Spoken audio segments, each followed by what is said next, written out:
Bonjour, bonsoir mesdames, messieurs et bienvenue à la chaîne Azania African. Aujourd'hui, nous allons continuer notre série sur l'actualité du coronavirus, le Covid-19, son impact. Et nous allons chercher à faire des analyses. Et notre analyse aujourd'hui va se porter au niveau macro. Nous allons faire une analyse macro et une analyse micro au niveau des individus. Et en faisant cette traversée, euh, nous allons essayer de comprendre comment est-ce que nous vivons dans ce monde, vers où est-ce qu'on s'en va. C'est ça les perspectives. Et pour aujourd'hui, nous allons commencer d'abord par une analyse macro. Au niveau global, comment est-ce que les choses se restructurent. Parce que dans une précédente vidéo, j'ai bien dit, le monde ne sera plus comme avant, les choses ne seront plus comme avant. Il est difficile, vu ce qui se déroule là, que les choses reviennent à la normale. Nous avons déjà perdu un peu notre liberté et nous allons perdre certains acquis encore. Dans certains pays, on estime qu'à la fin du mois d'avril, les choses pourraient se remettre en place. On prévoit la reprise des écoles, peut-être au Québec par exemple, au mois de mai, et ainsi de suite. Mais cela, ce n'est pas sûr. Mais sinon, tous les autres se projettent encore sur plusieurs mois à venir. D'autant plus que dans certaines régions, l'ensemble du globe, l'infection ne fait que commencer. L'infection ne fait que commencer. Bon, pour aujourd'hui, nous allons nous limiter au niveau macro. Donc, si vous voulez connaître comment est-ce que les choses se mettent en place désormais et notre analyse sur l'explosion de cette pandémie et la tendance actuelle, installez-vous confortablement, abonnez-vous, partagez, cliquez sur la cloche de notification pour ne pas rater la prochaine vidéo où nous allons nous parler de niveau micro. Et surtout, préparez les commentaires et les questions qui vont non seulement nous aider sur cette plateforme, mais également aider les autres, ceux qui vont lire. Quand vous posez des questions, d'autres personnes peuvent vous répondre et surtout, ça va nourrir les échanges pour mieux comprendre la situation. Sur ce, je vous dis dans un instant.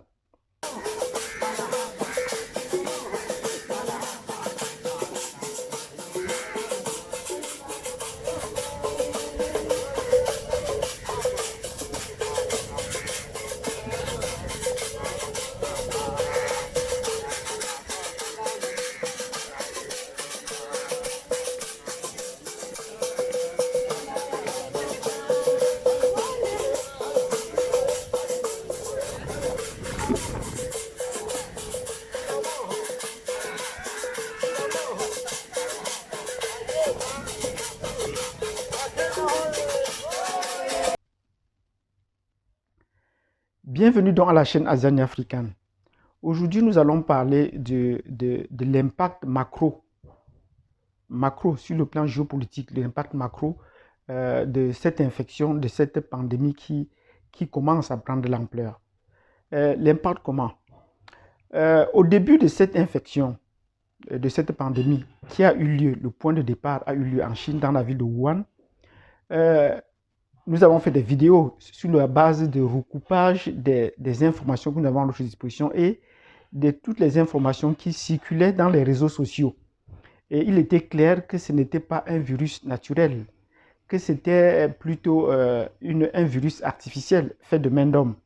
Même si les scientifiques européens, il faut bien le préciser, les scientifiques européens nous disaient que cela venait des animaux. On a d'abord évoqué la chauve-souris, on a ensuite évoqué le pangolin, des animaux qu'on ne connaît plus. Même en Afrique, très peu de gens connaissent encore bien ce pangolin, mais nous avons eu la chance de vivre dans ces milieux-là. Ce qui ne s'est pas avéré vrai. Sinon, comment est-ce que cela est passé de ces animaux à l'homme? Et comment est-ce que les animaux ne sont pas infectés, mais sont tous les hommes qui sont infectés? Donc, il y a eu un problème à partir de ce niveau. C'était donc un virus artificiel. Et à partir de là, on a essayé de recevoir d'autres informations qui ont démontré que les laboratoires P4 installés partout dans le monde, il y en a également en Chine.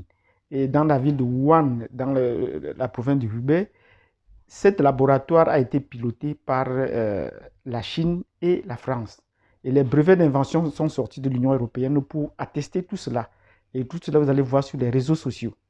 Mais comment est-ce que on peut accuser la France particulièrement, indexer la France, d'avoir fait exploser ce virus en Chine?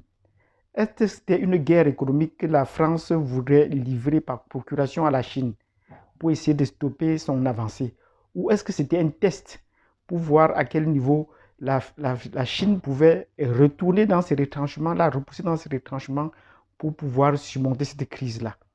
Puisque la guerre économique qu'on attendait entre les États-Unis et la Chine n'a pas eu lieu. Bon, peut-être que la France, sur le plan géopolitique, a voulu prendre les devants pour pouvoir faire cette guerre euh, avec faire cette guerre à la Chine en la repoussant dans ses derniers retranchements. Mais de ce côté, de toutes les accusations qui fusent, accusant que cela vient des États-Unis, cela vient de l'Europe, la Chine n'a pas réagi et n'a pas fait d'accusation. Pourquoi la Chine n'accuse personne? La Chine est une puissance capable aujourd'hui de pouvoir détecter qui ou est venu le virus. Donc, si nous analysons à partir de là, du fait que euh, les autorités chinoises n'ont accusé personne, cela voudrait dire qu'elles étaient complices? Ça, c'est de un.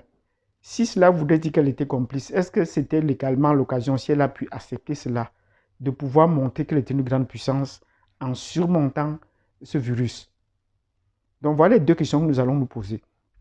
Si les autorités chinoises ont accepté ce virus et sont mis au travail, c'est parce qu'elles ont fait peut-être de complicité avec les Européens pour pouvoir essayer de contrôler ou de conquérir le marché qui s'ouvrait à eux. Parce qu'il faut se rappeler que en 2003-2004, j'ai suivi dans les voies de RFI, Radio France Internationale, quand j'étais encore en Afrique, le président chinois, dans une visite en Afrique, a bien dit que que la Chine se devait d'être la première puissance mondiale en 2020. Est-ce que c'était flagellé en faisant exploser ce virus pour essayer de prendre le contrôle du marché? Parce qu'il faut vous rappeler que la Chine fonctionne exactement sur le même modèle que les Européens, tant sur le plan économique, sur le plan social que sur le plan géopolitique. Je veux prendre un exemple sur le plan spirituel. La Chine a décidé de réécrire la Bible. La Chine a décidé de réécrire la Bible, c'est-à-dire faire la Bible en utilisant des représentations qui sont les siennes dans la Bible. Parce que contrôler le monde voudrait aussi dire contrôler le spirituel. En faisant cela, elle suit les mêmes pas que les Européens.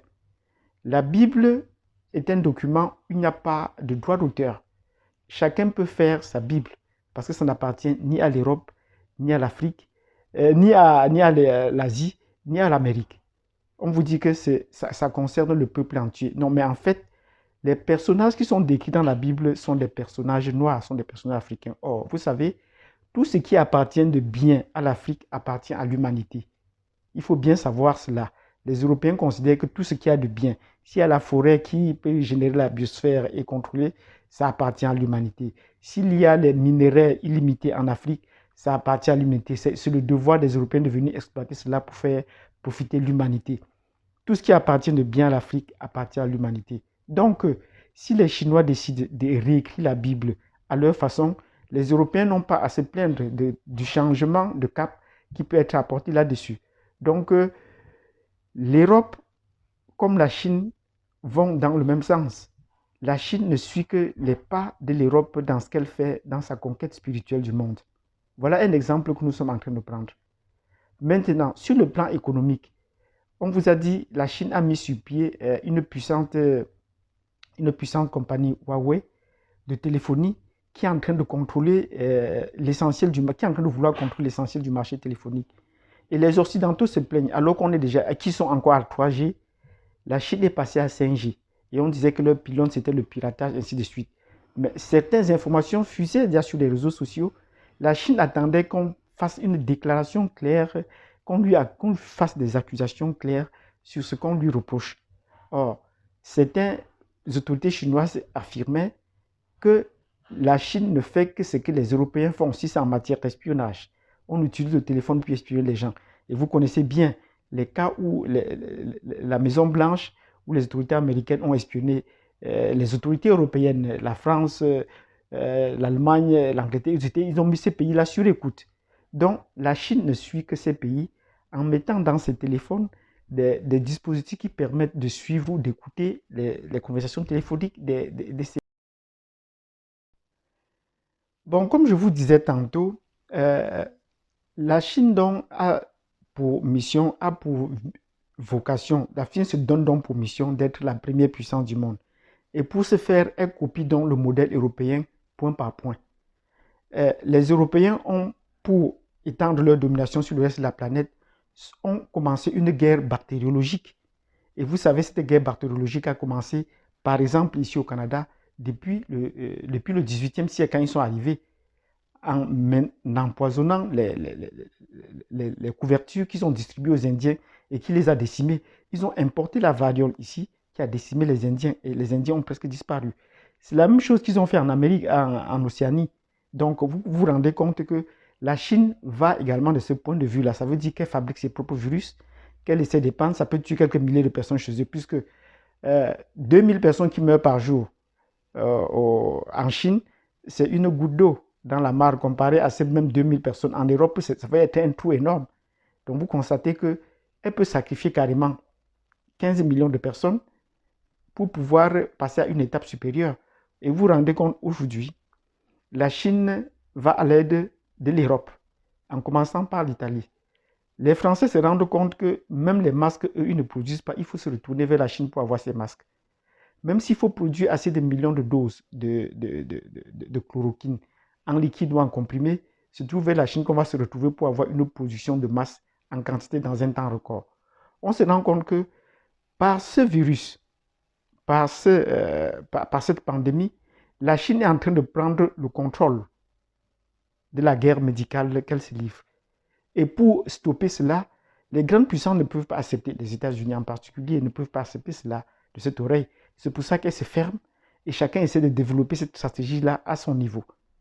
On est dans un enfermement, un repli identitaire, un repli national. Et c'est cela qu'on a appelé la guerre médicale est lancée. Mais qui va ouvrir donc ses frontières pour inviter l'autre à entrer dans son carré. Donc la Chine profite de cette occasion pour essayer de pénétrer les autres marchés dans le monde et essayer de contrôler cette population-là. Contrôler cette population, une population passe également par un contrôle médical. Quand vous avez la main sur la médecine, vous pouvez également contrôler la population. Donc, est-ce que la Chine n'est pas en train, par ce virus qu'elle lance, de contrôler la population, sa propre population et de contrôler la population mondiale? Donc, voilà un aspect dont il faudrait tenir compte. Sinon, pourquoi la Chine se plaint de personne? On pourrait l'accuser, c'est un virus chinois, mais les Chinois eux-mêmes ne s'en plaignent pas. Donc là, on se rend compte qu'il pourrait avoir une complicité.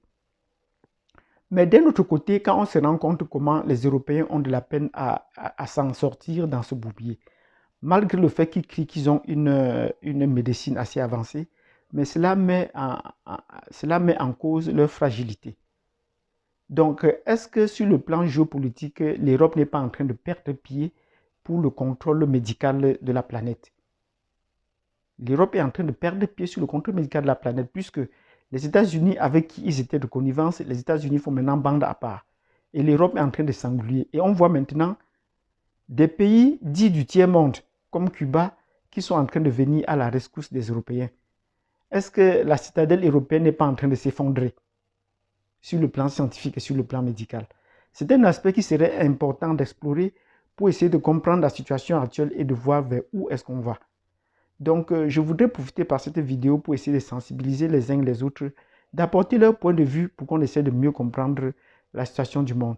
Et voilà que la Chine s'empresse, dans son élan de générosité, comme les Européens, de pouvoir apporter leur assistance partout dans la planète. Sauf aux États-Unis, mais pour le moment, on trouve les masques chinois en Europe, en Afrique et même si possible en Asie. Donc, est-ce que ce virus n'est pas en train de modifier la configuration géopolitique de la planète en faisant effondrer progressivement la citadelle européenne et le système occidental de pensée et de traitement des soins médicaux? Si vous avez aimé cette vidéo, abonnez-vous, cliquez sur la cloche de notification, surtout mettez vos commentaires. N'hésitez pas à partager cette vidéo parce que la prochaine fois, nous allons passer au niveau micro, de voir comment les individus réagissent par rapport à ces virus et vers où est-ce qu'on va. Est-ce que nous avons encore toute notre liberté? Est-ce que la Chine va prendre tout le contrôle et nous imposer une autre façon de se mouvoir sur la planète. Je vous remercie et je vous souhaite de passer une excellente journée et restez protégés et à plus tard.